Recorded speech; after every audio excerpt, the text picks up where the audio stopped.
35년. 박혜영은 교단에서 보낸 세월을 손가락으로 세어보았다. 첫 발령지였던 변두리 중학교의 낡은 책상, 분필가루가 날리던 교무실, 졸업식마다 울먹이던 아이들의 얼굴. 모든 것이 아득했다. 선생님, 평생 감사했습니다. 마지막 학부모 간담회에서 학부모들이 준비한 꽃다발과 액자를 받던 날, 혜영의 눈시울이 붉어졌다. 액자 속엔 제자들이 보낸 손편지들이 오밀조밀 붙어 있었다. 선생님 덕분에 국어를 좋아하게 됐어요. 저희를 포기하지 않아 주셔서 감사해요. 그날 밤 혜영은 아들 박준호에게 전화를 걸었다. 준호야, 엄마 이제 은퇴했다. 혼자 사는 게 외로워서 그러는데 너희 집에서 같이 살면 안 될까? 엄마, 당연하죠. 우리 집 방도 하나 비어 있는데요. 손주들도 할머니 보고 싶어 해요. 준호의 대답은 따뜻했다. 혜영은 가슴이 벅차올랐다. 평생을 학생들에게 바쳤지만 이제는 가족의 품으로 돌아갈 시간이었다. 이사한 지 2달이 지났다. 혜영은 아침 6시에 일어나 아침 준비를 했다. 며느리 이선주가 출근 전 서둘러 먹을 수 있도록. 준호는 이미 회사 야근으로 지쳐 아침도 거른 채 나갔다. 초등학생 손주 서준이와 서연이는 학원 가방을 메고 현관문을 박차고 나갔다. 다녀오겠습니다. 대답은 없었다. 혜영이 조심히 다녀와라고 말하려 했지만 이미 문은 닫혀 있었다. 낮에는 빨래를 돌리고 장을 보고 저녁 준비를 했다. 선주가 어머니, 오늘은 삼겹살 어때요? 라고 카톡을 보내오면 그대로 마트로 달려갔다. 저녁 식사 시간, 가족들은 TV를 보거나 핸드폰을 들여다보며 밥을 먹었다. 엄마, 국이 좀 싱거운데요? 준호의 한마디에 혜영은 일어나 소금을 가져왔다. 애들 학원비 또 올랐대요. 어머니, 제가 요즘 너무 바빠서 그러는데 내일 은행 좀 다녀와 주실 수 있죠? 선주의 말에 혜영은 고개를 끄덕였다. 식사를 마친 가족들은 각자의 방으로 흩어졌다. 설거지를 하며 혜영은 싱크대 너머로 보이는 거실을 바라봤다. 저 소파에 앉아 손주들과 책을 읽어줄 줄 알았다. 준호와 차 한 잔 마시며 옛날 이야기를 할 줄 알았다. 하지만 이 집에서 혜영은 그저 보이지 않는 손일 뿐이었다. 밥을 짓고 빨래를 개고 청소기를 돌리는 손. 아무도 감사합니다라고 말하지 않았다. 아무도 오늘은 좀 쉬세요라고 하지 않았다. 그날 밤 혜영은 침대에 누워 천장을 바라봤다. 교단에서 받았던 존경과 사랑이 꿈처럼 아득했다. 평생을 명예롭게 살았다고 믿었건만 가족에게는 그저 무료 가사 도우미였다. 명예는 끝났다. 이제 남은 건 침묵뿐이었다. 어머니, 서연이 도시락은요? 선주의 목소리가 현관에서 들려왔다. 혜영은 부엌을 뒤지던 손을 멈추고 황급히 냉장고를 열었다. 어제 저녁 남은 반찬으로 서둘러 도시락을 싸기 시작했다. 잠깐만, 지금 싸줄게. 아이고 진짜. 어제 말씀드렸잖아요. 선주는 헤어롤을 머리에 감은 채 부엌으로 들어왔다. 백화점 쇼핑백을 든 손에서 명품 로고가 번쩍였다. 미안하다, 깜빡했네. 깜빡하시면 어떡해요. 애가 학교에서 굶는데. 찬장을 뒤지며 김을 꺼내는 혜영의 손이 떨렸다. 선주는 핸드폰을 들여다보며 혀를 찼다. 시간 없어요. 편의점에서 사가야겠네. 어머니, 오늘 청소 좀 해주세요. 남편 회사 사람들 저녁에 온대요. 오후 3시 혜영은 온몸이 뻐근했다. 거실과 방마다 청소기를 돌리고 화장실 타일을 문질렀다. 손주들 방에 널려있던 옷가지들을 개어 정리했다. 현관 신발장을 닦다가 명품 쇼핑백이 눈에 들어왔다. 혜영은 가만히 그 로고를 바라봤다. 선주는 요즘 거의 매주 명품을 샀다. 가방, 지갑, 시계. 나는 이 집에서 돈 한 푼 안 쓰는데. 혜영은 고개를 저었다. 그런 생각을 하면 안 됐다. 가족인데. 저녁 손님들이 오기 전 선주가 귀가했다. 머리를 새로 한 그녀는 거울 앞에서 한참을 서 있었다. 어머니, 청소는 하셨죠? 응, 다 했어. 테이블 세팅도요? 그건 내가 하고 싶은 대로 하는 게 좋을 것 같아서. 선주가 한숨을 쉬었다. 제가 다 해야 하네. 어머니는 뭐 하신 거예요? 혜영은 대답하지 못했다. 손님들이 돌아간 건 밤 11시였다. 준호는 술에 취해 소파에 쓰러졌고 손주들은 이미 잠들었다. 부엌에는 설거지할 그릇들이 산더미처럼 쌓여 있었다. 혜영이 앞치마를 두르려는데 선주가 부엌으로 들어왔다. 어머니. 응. 오늘 제가 너무 바빴는데 어머니가 좀 더 도와주셨으면 좋았을 텐데요. 제 친구들 앞에서 창피했잖아요. 혜영의 손이 멈췄다. 내가 뭘? 제가 회사에서 얼마나 힘든지 아세요? 팀장이라고 편한 줄 아세요? 선주는 새로 산 명품 가방을 소파에 던지며 말했다. 전 어머니 나이 때쯤엔 편하게 살 줄 알았어요. 근데 애들 키우고 집안일하고 회사 일까지. 미치겠어요, 진짜. 그래서? 혜영의 목소리가 낮아졌다. 그래서 제 말은요. 선주가 혜영을 똑바로 쳐다봤다. 어머니, 사실 집안일 해주는 분 아니면 어떻게 버텨요? 순간 세상이 멈췄다. 혜영은 며느리의 얼굴을 바라봤다. 화장을 새로 한 얼굴, 피곤하다는 표정. 그 속에는 미안함도 고마움도 없었다. 집안일 해주는 분. 35년간 아이들을 가르친 선생님도 아니었다. 퇴직금으로 이 집을 마련해준 어머니도 아니었다. 그저 공짜로 부릴 수 있는 가사도우미. 혜영은 천천히 앞치마 끈을 풀었다. 알았어. 이제 알겠어. 선주는 혜영의 표정을 읽지 못한 채 하품을 하며 방으로 들어갔다. 혜영은 홀로 부엌에 서서 설거지를 시작했다. 그릇을 씻으며 그녀는 결심했다. 더는 이렇게 살지 않겠다고. 아침 햇살이 커튼 사이로 비집고 들어왔다. 혜영은 눈을 뜨자마자 날짜를 확인했다. 5월 12일. 72번째 생일이었다. 누가 먼저 축하해줄까?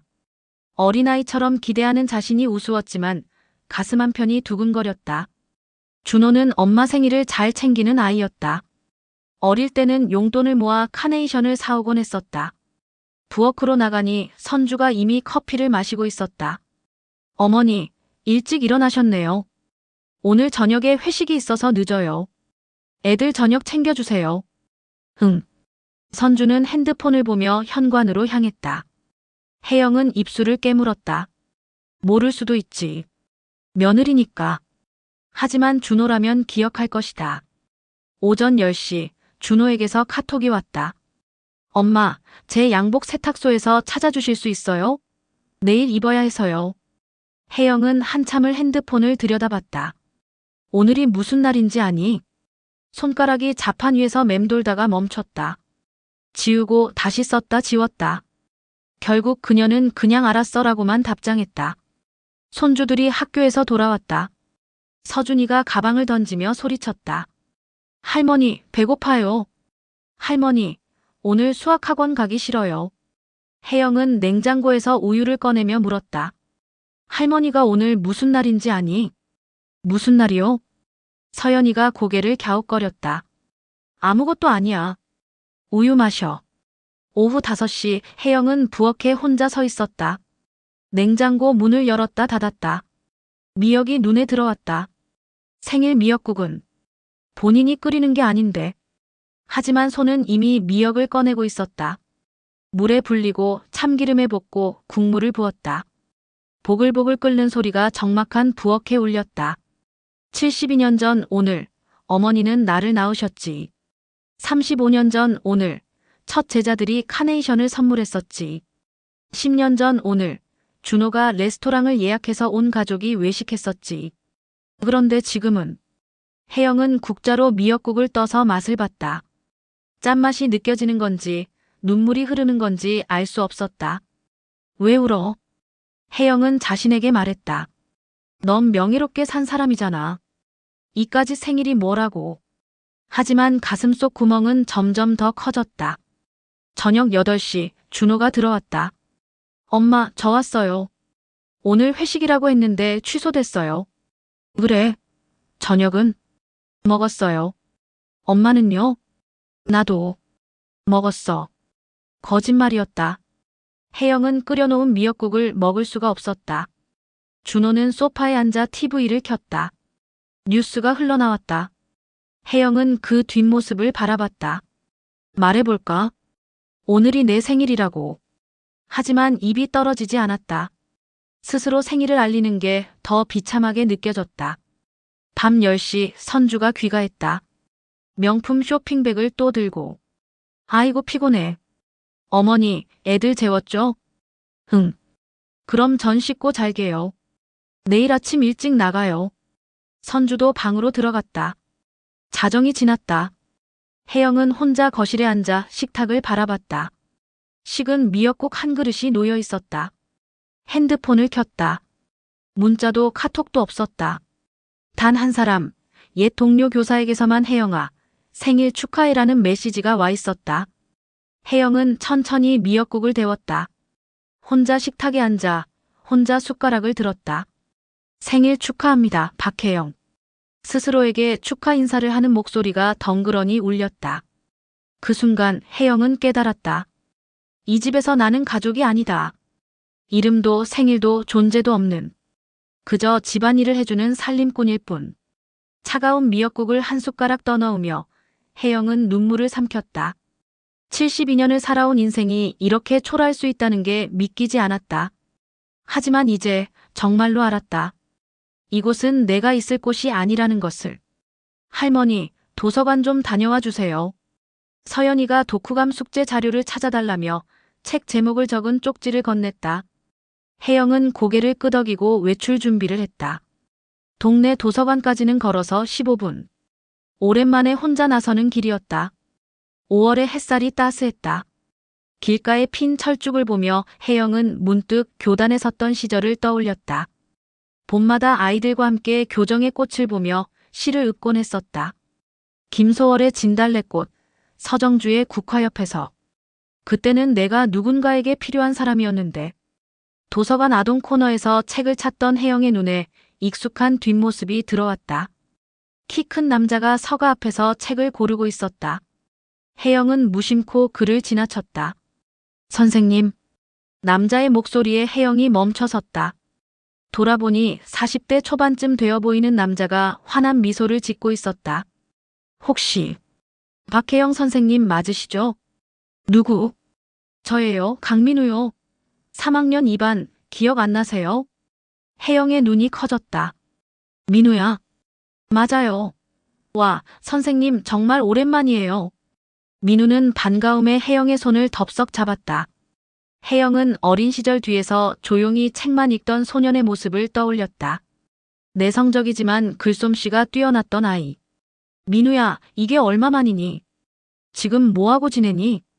출판사 운영하고 있어요. 작은 곳이지만요. 출판사? 그래, 넌 글을 잘 썼었지. 민우는 수줍게 웃었다. 다 선생님 덕분이에요. 선생님이 제 글을 처음 인정해 주셨잖아요. 둘은 도서관 카페로 자리를 옮겼다. 민우는 커피를 마시며 근황을 이야기했다. 선생님, 은퇴하셨다고 들었어요. 어떻게 지내세요? 혜영은 잠시 말을 잃었다. 어떻게 지내냐고. 집안이라는 살림꾼으로 지낸다고 말할 수 있을까? 그냥 손주들 돌보면서 지내지. 민우가 고개를 끄덕였다. 행복하시겠어요? 가족들과 함께 계시니까. 혜영은 쓴웃음을 지었다. 행복? 그게 뭐였더라? 민우가 가방에서 소책자 하나를 꺼냈다. 사실 저희 출판사에서 지역 주민들을 위한 글쓰기 교실을 열려고 해요. 특히 어르신들에게 자서전이나 수필쓰기를 가르치려고요. 좋은 일이네. 그런데 강사를 찾기가 쉽지 않아서요. 민우가 혜영을 똑바로 바라봤다. 선생님, 제게 글쓰기 교실을 맡아주세요. 혜영은 눈을 깜빡였다. 나를? 네. 선생님만큼 적임자가 없어요. 35년간 국어를 가르치신 분이잖아요. 하지만 난 이미 은퇴했고. 은퇴가 끝이 아니잖아요. 민우의 목소리에 힘이 실렸다. 선생님께서 저한테 해주셨던 말 기억하세요? 글쓰기는 자신을 발견하는 과정이라고. 그 말이 제 인생을 바꿨어요. 혜영은 가슴이 뭉클해졌다. 그런 말을 했었나? 지금 많은 어르신들이 자기 이야기를 쓰고 싶어 해요. 하지만 방법을 모르죠.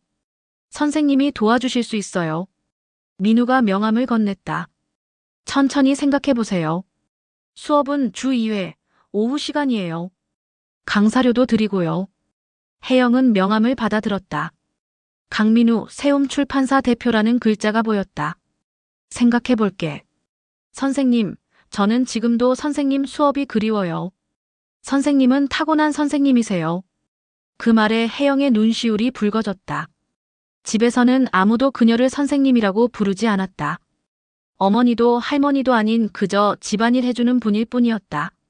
그런데 이 청년은 여전히 그녀를 선생님이라고 불러주었다. 집으로 돌아가는 길 혜영은 명함을 꺼내봤다. 글쓰기 교실. 가슴 한편에서 뭔가 꿈틀거렸다.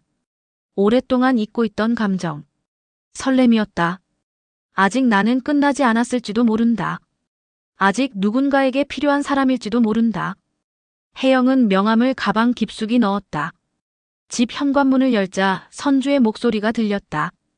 어머니, 빨래 좀 개주세요. 혜영은 잠시 멈칫했다가 조용히 대답했다. 응. 하지만 그녀의 주머니 속 명함은 여전히 따뜻했다. 마치 꺼지지 않은 불씨처럼. 일주일이 지났다. 혜영은 민우에게 전화를 걸지 못했다. 가족들에게 말하면 뭐라고 할까? 집안일도 제대로 못하면서 무슨 강사냐고 할까? 주방에서 설거지를 하던 혜영의 귀에 거실에서 들려오는 대화가 들렸다. 여보, 이거 봐. 이번 시즌 신상이래. 선주가 노트북 화면을 준호에게 보여주며 신이 나서 말했다. 또 가방 사려고. 지난주에도 샀잖아. 이건 달라. 한정판이야. 안 사면 후회할 것 같아. 혜영은 설거지하는 손을 멈추고 거실을 힐끗 봤다. 화면 속 가방의 가격표가 보였다. 480만 원. 저 돈이면 글쓰기 교실을 몇 달이나 할 수 있을까? 순간 민우의 말이 떠올랐다. 강사료도 드리고요. 혜영은 핸드폰을 꺼내 민우의 명함을 다시 봤다.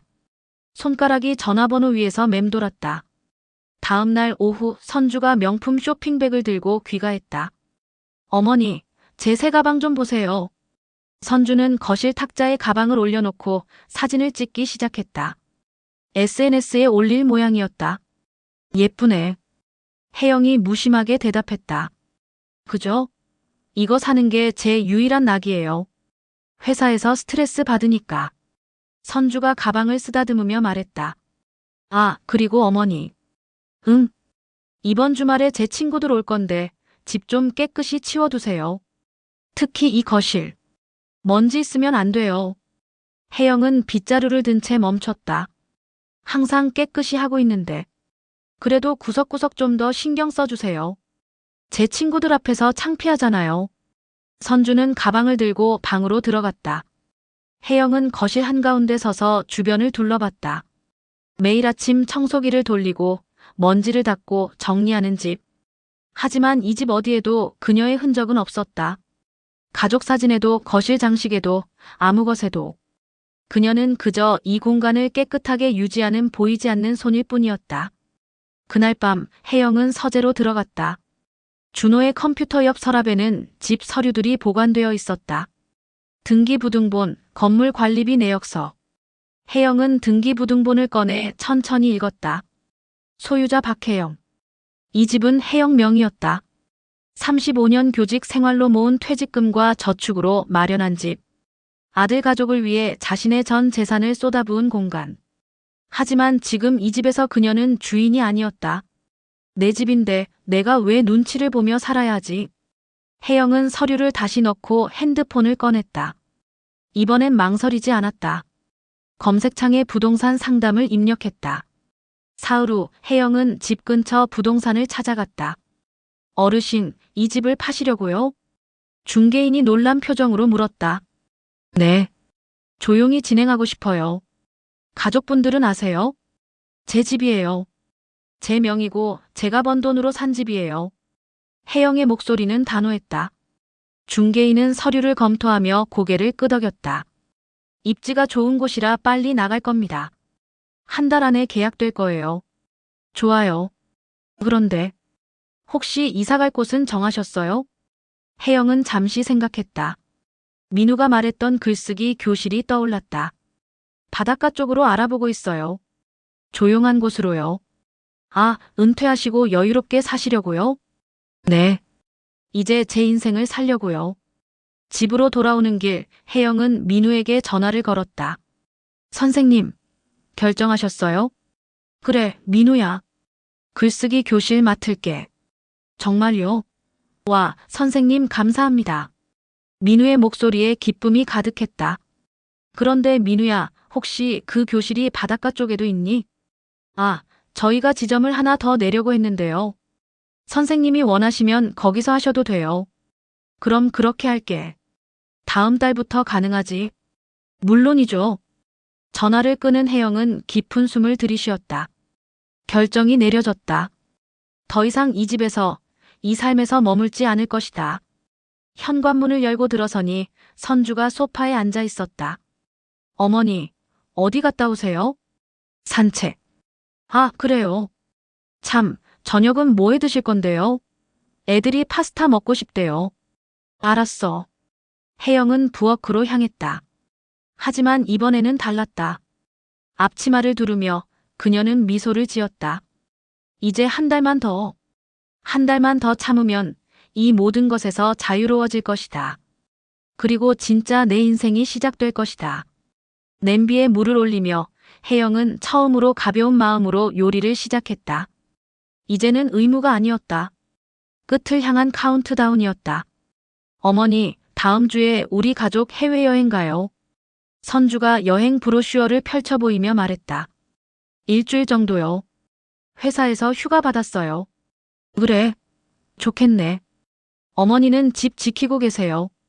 택배 오면 받아주시고. 혜영은 고개를 끄덕였다. 일주일. 완벽한 타이밍이야. 부동산에서 연락이 왔었다. 집을 보러 온 구매자가 계약 의사를 밝혔다고. 가족이 여행을 가면 조용히 모든 걸 마무리할 수 있을 것이다. 여행 당일 아침, 집은 부산했다. 서준아, 여권 챙겼어? 네. 서연아, 선크림 가방에 넣었지? 응. 캐리어가 현관에 줄지어 놓였다. 준호가 차키를 들며 혜영에게 말했다. 엄마 잘 계세요. 우리 일주일 후에 올게요. 그래, 조심히 다녀와. 아, 냉장고에 반찬 좀 만들어 두셨죠? 돌아와서 먹게요. 선주가 확인하듯 물었다. 응, 다 해뒀어. 역시 어머니. 그럼 다녀올게요. 문이 닫혔다. 텅 빈 집에 혜영만 남았다. 잠시 후 혜영은 천천히 집안을 둘러봤다. 거실, 주방, 방들. 이 모든 공간을 청소하고 정리하느라 보낸 시간들. 하지만 그 어디에도 그녀의 존재는 남아있지 않았다. 핸드폰이 울렸다. 부동산 중개인이었다. 어르신 구매자분이 오늘 오후 3시에 계약하러 오신대요. 괜찮으시죠? 네, 좋아요. 그럼 저도 함께 갈게요. 서류 준비 다 하셨죠? 네, 다 준비했어요. 전화를 끊고 혜영은 서재로 갔다. 등기부등본, 인감증명서, 신분증. 모든 서류가 준비되어 있었다. 35년 교직으로 모은 돈으로 산 이 집. 아들 가족에게 의지할 곳을 주려고 마련한 이 공간. 하지만 이제는 알았다. 가족이란 건 공간이 아니라 마음이라는 것을. 오후 2시 혜영은 마지막으로 집을 청소했다. 습관처럼 청소기를 돌리고 테이블을 닦았다. 하지만 이번에는 달랐다. 이게 마지막이야. 손주들 방을 정리하며 혜영은 잠시 멈춰섰다. 서랍에서 어린 시절 사진들이 보였다. 준호가 갓 태어났을 때, 첫 돌잔치를 할 때, 초등학교 입학식 날. 눈시울이 뜨거워졌다. 나는 나쁜 엄마가 아니야. 나쁜 할머니도 아니야. 혜영은 사진을 도로 넣고 서랍을 닫았다. 다만 이제는 나 자신을 먼저 생각해야 할 때라는 것. 오후 3시 현관 초인종이 울렸다. 구매자는 30대 젊은 부부였다. 집이 정말 깨끗하네요. 아내가 거실을 둘러보며 감탄했다. 네, 손질을 많이 했어요. 혜영이 차분하게 대답했다. 저희 신혼집으로 딱이에요. 아이도 곧 태어날 거거든요. 남편이 벽지를 만지며 말했다. 여기서 행복하게 사세요. 혜영의 입에서 축복의 말이 나왔다. 중개인이 서류를 펼쳤다. 그럼 계약 진행하겠습니다. 계약서에 도장을 찍는 순간 혜영의 손이 잠시 떨렸다. 이게 정말 맞는 걸까? 하지만 곧 생일날 밤을 떠올렸다. 혼자 끓인 미역국. 스스로에게 건넨 생일 축하 인사. 집안일 해주는 분이라는 며느리의 말. 도장이 종이 위에 찍혔다. 축하합니다. 계약 완료되었습니다. 구매자 부부와 중개인이 떠난 후 혜영은 혼자 거실에 앉았다. 텅 빈 집이 이상하게 평화로웠다. 핸드폰을 꺼내 민우에게 문자를 보냈다. 민우야, 다음 주부터 바닷가로 이사 갈 거야. 글쓰기 교실 준비해줘. 곧 답장이 왔다. 선생님, 정말요? 기다리고 있을게요. 혜영은 미소를 지었다. 창밖으로 저녁 노을이 지고 있었다. 폭풍은 곧 몰아칠 것이다. 아들 가족이 돌아왔을 때 모든 것이 바뀌어 있을 것이다. 하지만 혜영은 두렵지 않았다. 오히려 처음으로 자유로웠다. 밤, 혜영은 짐을 싸기 시작했다. 옷가지, 책, 추억의 물건들. 70년을 살며 모은 것들은 생각보다 적었다. 한 개의 캐리어와 2개의 박스면 충분했다. 창고에서 먼지 쌓인 박스를 꺼내는데 오래된 앨범이 나왔다. 첫 발령지 학생들과 찍은 사진, 은퇴식 날 받은 편지들, 제자들이 보낸 감사 카드. 혜영은 그것들을 조심스럽게 챙겼다. 그래, 이게 진짜 내 인생이었어. 가족에게서 잃어버린 존재감을 제자들은 기억하고 있었다. 그리고 이제 다시 시작할 수 있었다. 모든 짐을 현관에 쌓아두고 혜영은 마지막으로 집을 둘러봤다. 안녕. 작별 인사를 속삭이며 그녀는 방으로 들어가 잠자리에 들었다. 일주일 후 모든 것이 달라질 것이다. 폭풍 전의 고요함 속에서 혜영은 처음으로 편안한 잠에 빠져들었다. 공항에서 돌아오는 차 안, 이선주는 여행 사진을 스마트폰으로 넘기며 만족스러운 표정을 지었다. 아들 박준혁이 운전대를 잡고 있었고 뒷자리에는 피곤해 지친 아이들이 잠들어 있었다. 여보, 집 가서 짐 풀고 바로 샤워해야겠어. 내일 아침 일찍 회의 있는데. 엄마가 저녁은 준비해 놓으셨겠지. 집도 깨끗이 정리되어 있을 거고. 준혁의 말에 선주가 고개를 끄덕였다. 그들에게 박혜영은 언제나 그 자리에 있을 존재였다. 돌아오면 반겨주고 밥 차려주고 집안을 깔끔하게 유지해주는. 마치 공기처럼 전기처럼 당연한 존재. 하지만 아파트 주차장에 들어서는 순간 준혁의 얼굴이 굳었다. 그들의 주차구역에 낯선 차가 서 있었다. 이게 뭐야? 우리 자리에 왜? 현관문을 열자 집안은 텅 비어 있었다. 거실에 놓여있던 익숙한 소파도 식탁도 장롱도 모두 사라졌다. 벽에는 네모난 자국만 남아 있었고 먼지가 얇게 쌓인 바닥이 을씨년스러웠다. 이게 대체. 선주의 목소리가 떨렸다. 식탁이 있던 자리에 흰 봉투 하나가 놓여 있었다. 준혁이 황급히 집어들었다. 봉투 안에는 편지 한 장과 등기부등본, 그리고 계약서 사본이 들어 있었다. 편지를 펼치는 준혁의 손이 떨렸다. 어머니의 단정한 필체가 눈에 들어왔다. 준혁아, 선주씨. 이 집은 내가 35년 교직 생활로 모은 돈과 퇴직금으로 마련한 곳이다. 법적으로 내 명이다. 너희와 함께 살기 위해 들어왔지만 나는 가족이 아니라 가사도우미였구나. 선주씨, 당신이 명품 가방을 사는 돈이면 가정부를 구할 수 있었을 텐데. 나는 무료 노동을 제공하는 도구가 아니다. 준혁아, 내가 엄마가 해주시겠지라고 말할 때마다 내 존재는 투명해졌다. 72번째 생일날, 아무도 축하해주지 않던 그날 깨달았다. 나는 여기서 엄마가 아니라 살림꾼일 뿐이라고. 이제 나도 내 삶을 살겠다. 집은 팔렸고 나는 떠난다. 전세금 반환은 법대로 처리하면 된다. 너희가 성인이 된 지 오래니 이제는 스스로 살아갈 때가 되지 않았나. 더 이상 연락하지 마라. 내가 필요하면 그때는 가족으로 대해라. 박혜영. 편지를 읽던 준혁의 무릎에서 힘이 빠졌다. 주저앉은 그의 얼굴은 창백했다. 엄마, 우린 어디서 살아요? 선주의 목소리가 떨렸다. 이게 말이 돼요?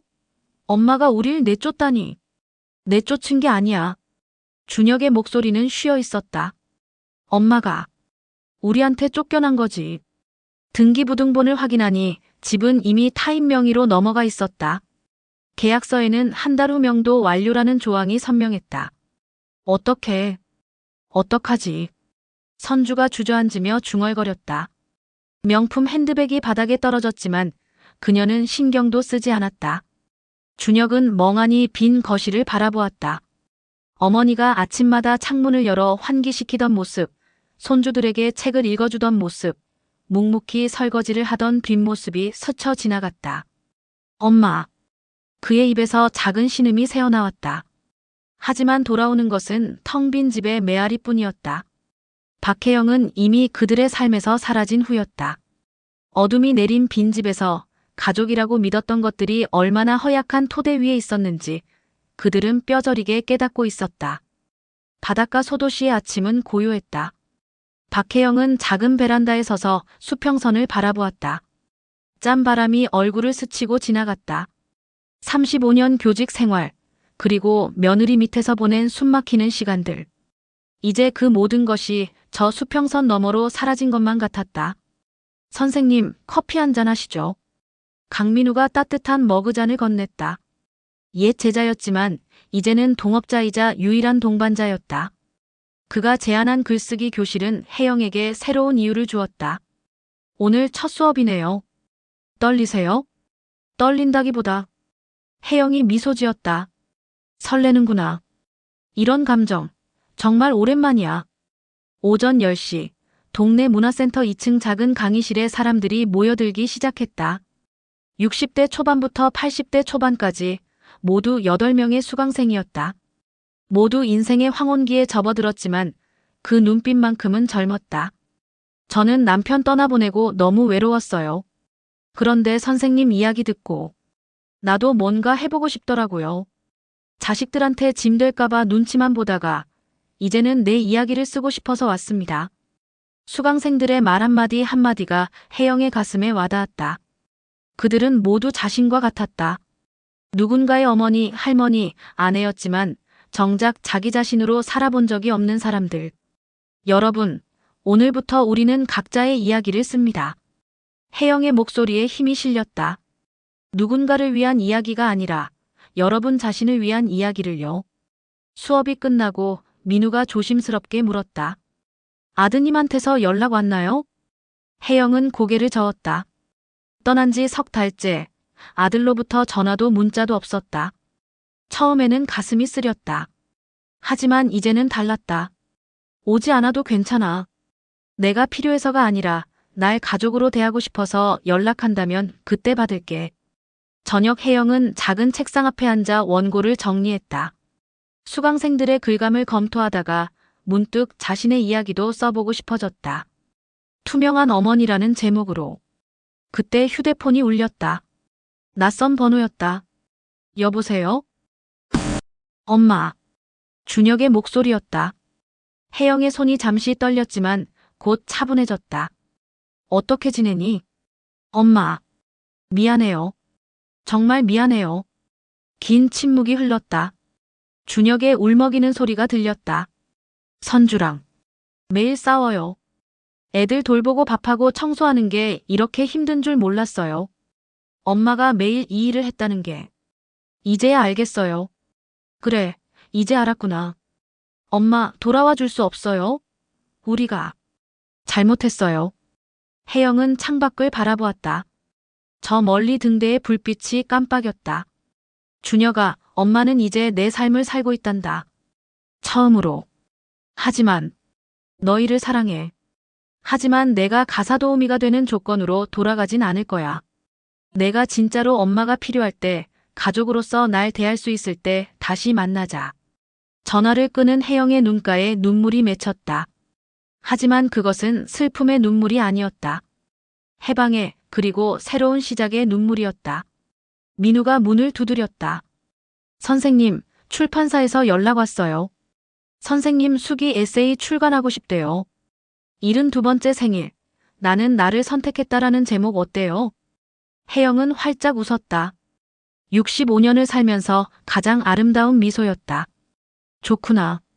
시작해보자. 바닷가 작은 도시에서 박혜영의 두 번째 인생이 막을 올리고 있었다. 이번에는 주인공으로서